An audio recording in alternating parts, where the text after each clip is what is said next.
Baik pemirsa, masih dalam sajian program Cahaya Iman bersama Zulaika dan Abi Ustadz Roni Hidayat. Semakin kesini semakin menarik, kita masih membahas tentang edisi kali ini, tentang barokah dan rahmat yang didapatkan oleh makhluk. Dan mungkin sekarang kita akan lebih ke spesifikasi pembahasan berkaitan dengan sebenarnya bagaimana sih caranya supaya kita bisa mendapatkan rahmat dan barokah gitu. Karena terkadang kita mengetahui secara definitif makna barokah dan juga rahmat, tapi kita tidak tahu bagaimana cara mendapatkannya gitu, sebatas hanya tahu definisinya saja. Iya. Baik Pak Mirsa, tentunya semua orang tuh sering mengatakan ya mudah-mudahan rezekinya barokah gitu kan. Iya. Nah, terkadang juga semua orang juga sering mengatakan atau mendoakan ya mudah-mudahan tuh diberikan oleh rahmat oleh Allah. Nah, tadi udah dijabarkan mana rahmat, mana Dan juga barokah. Nah, diperuntukkan untuk siapa rahmat dan barokah? Allah mah menurunkan itu rahmat dan barokah itu semua makhluknya. Oh, untuk semua makhluk. Semua makhluknya ya. Pokoknya tidak melihat ini siapa ini semua rahmat dan barokah dia berikan oleh Allah. Allah berikan. Tapi kembali kepada kita sebagai manusia. Diberikan oleh Allah, ada yang sementara menolak. Oh iya. Menolak. Siapa yang menolak? Makhluk itu sendiri. Yang menolaknya adalah keburukan.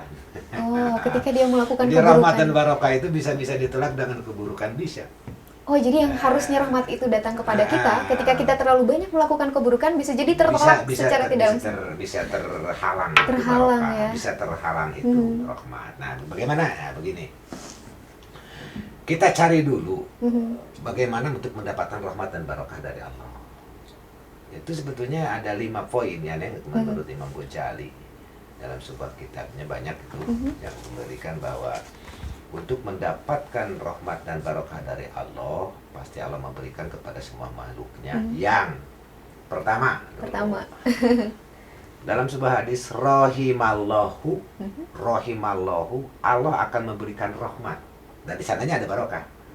Alaman hafizzo lisanihi, gitu kan? Bagi siapa saja yang menjaga, yang dapat menjaga lisannya. Menjaga lisan. Nah, itu kita jabarkan nih. Orang yang menjaga lisan itu akan mendapatkan rahmat dan barokah. Kalau betul-betul dapat menjaga lisan. Iya. Karena kenapa harus dijaga? Pertama, lisan itu bekas saib seperti pedang. Kemudian ada lagi salamatul insan bihifdil lisan. Orang selamat itu dengan menjaga lisannya. Dan lisan pun al-lisan bimana doa, jadi doa. Iya. Makanya jangan sampai kita salah lisan, salah ucapan. Lisan dengan lisan kita bisa jadi jutawan, boleh. Hasilnya nggak tahu dari mana. Dengan lisan bisa jadi sengsara, bisa juga. Dengan lisan beda hidup saudara. Nah ternyata Allah mah tidak mengenal begitu. Yang penting orang yang bisa menjaga lisan akan kirim rahmat dan barokah. Rahimallahu ala man hafizzo lisanihi. Kenapa? Ya jelas. Berbicara selalu hati-hati. Tidak pernah nyinggung orang, gitu kan? Tidak pernah nyindiran, tidak pernah sempal apa namanya gegereh ya, atau kalau istilah Sunda.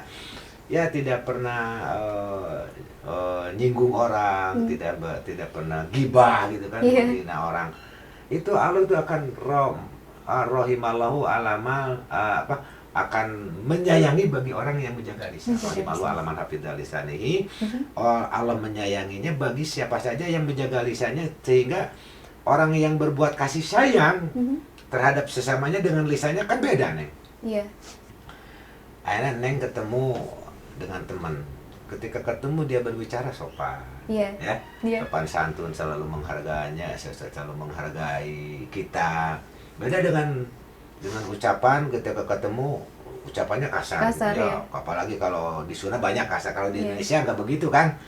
Nah, tapi kan dengan nada, mana aja sih kamu? Wah itu kan nggak enak ya, ketika kita ketemu. Biasa-biasa aja. Kenapa mana aja sih kamu? Kok baru datang misalnya? Kamu langsung marah. Kenapa? Dari mana kamu? Bisa. Itu kan tandanya marah. Itu lisan kan. Orang bisa tersinggung baru datang gitu kan. Udah itu. Jadi yang pertama itu tetap rahimallahu ala man hafizzo lisanihi. Allah akan memberikan rahmat dan barokah bagi siapa saja yang bisa menjaga lisan, insya Allah. Itu yang pertama. Kita langsung nih, ya, ada kaitan dengan yang kedua. Yang kedua. Tadi contohnya sudah. Yang kedua, untuk kita mendapatkan rahmat dan barokah, harus wa'arofa zamanuhu. Nah, wa'arofa itu tahu situasi dan kondisi. Nah, orang yang tahu situasi dan kondisi itu akan diberikan rahmat dan barokah oleh Allah. Tadi ya sudah dijabarkan rahmat dan barokah. Maksudnya apa sih? Bagi ibu-ibu atau bapak-bapak atau bapak kedua orang tua, kita harus tahu situasi dan kondisi. Malaikat rahmat akan turun ke rumah, akan memberikan barokah kepada semua rumah kalau dia tahu wa'arofa zamanuhu. Contohnya begini. Suami baru pulang kerja, Neng.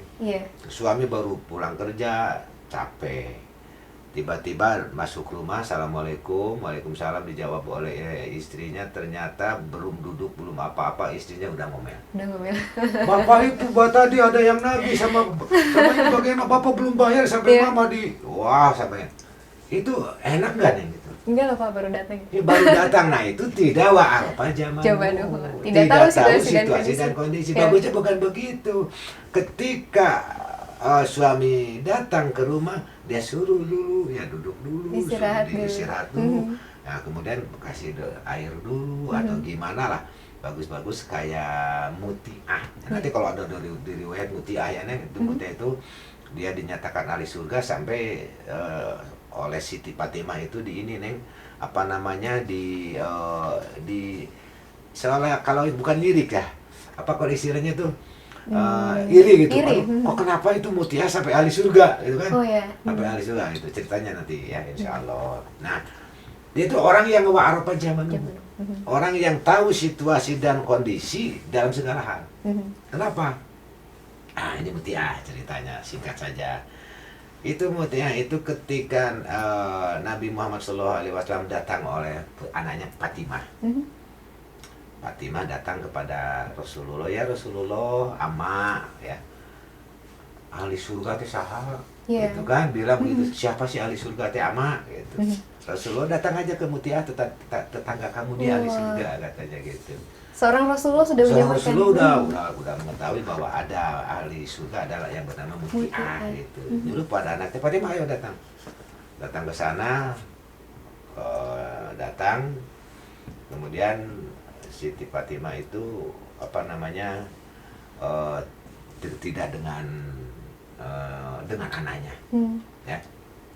Nah, dengan anaknya, Husain kalau tidak salah itu dia ditolak. Oleh mutiara. Kenapa? Ada laki-laki, walau bukan muhrim, anak kecil nggak bisa masuk. Saking berhati-hatinya itu. Saking berhati-hatinya itu nggak masuk, akhirnya harus ada teman yang dua di bawah dua-duanya gitu kan. Nah, itu menurut cerita itu ya, menurut cerita riwayat ya. Kalau sendirian pun nggak bisa masuk, sama takut terjadi ya ada apa-apa lah gitu. Nah, akhirnya dia kalau bersatu akhirnya berdua, katanya namu. Nah, begitu namu, Siti Fatimah itu kelihatan ada di sana itu ada ini, Neng, suruh duduk, ada anduk gitu kan. Nah, ada anduk, kemudian ada panak, ada mall. Dia bicara, ini aduh buat apa? Ini kalau datang suami, katanya selalu dilapar dulu keringatnya. Luar biasa kan? So sweet sekali Pak.